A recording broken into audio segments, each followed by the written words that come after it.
tambahan. Maganda naman ang niyog. Niyog. Pangauli namin mabig malipungan. Ay paano rin ganda, may ipot at tabuno yan. Siniguelas. Yan, ang sirguilas na Siniguelas. namumuspos. Ang tamo. Yan o. Yung pa isa.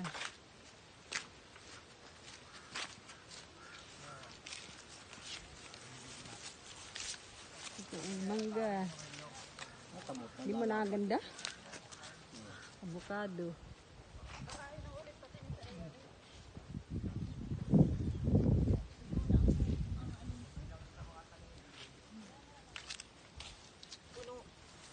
Tay, ano yung tatalian dapat? Tatalo para nakahilig. Pag lumaki ito, nakatagilid. Nag-uling kayo po? Ha? Nag-uling kayo? Uy, ilasa ko lang naman. Nakuha na? Pag lumaki ito, nakahilig. Tatalian lamang para... Mother, nabingot ng iyong paso. Ha? Nabarado o.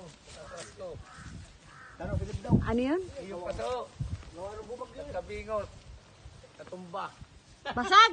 Bingot. Pareho? Isa lang. Tumumba nung atras ko doon. Oo. Ari tatay na 3 puno. Tatlo po yan. Saka po ito ang mga kalamansi. Ay kukunin na po namin ang bunga. Para Talisay. Klaseng di lagi na anong hangin o. Mamari po ay yung bayabas. Pare, ang gawin ninyo, yung pong bayabas na malalaki. Yun nga po, patawagin ang namin gawin ni ninyo, bayabas. putihin na ninyo yung bungan niyan bago tanim. Opo, kukunin namin mamaya. May gunting Gawa po kayo? ng pagkapuputihin Ay, ninyo wala yung po, nakatanim na, tadudugol. Ay di, kutsilyo na lang. Dapat alisin na yan. Ang mga bunga yan. Dapat ang gawa ninyo dyan ay pitil ay. Bali, hindi ang iklap. Ay, mga iklas ay oh.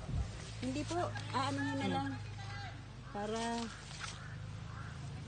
kuha ko ng plastic. Para ito sumuwi uli.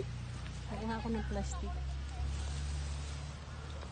Kinukuha na ining ang bunga. Kinukuha Sa na mga namin. abukadong mga inapat po. Parang itatanim oh. Natalisin na yan, mga kalmansin. Yay, pengi isang plastic. Bago tanim. Kami namumuti sa kalamansihan yan ay hindi hiklas yun, pilipit na gano'n. Hindi po gunting? Oh. Madali naman hiklas po na yun. Pag hiklas ay hindi nabibili. Gawa ng dalang palat. Ang kalutsusi, tatagpasin. Ang kalutsusi na eh. Oo. Saan ito ilalagay? Sa hagdan. Doon po sa may hagdan. Doon ay. Doon sa may Ah, di hagdan. hagdan doon ay.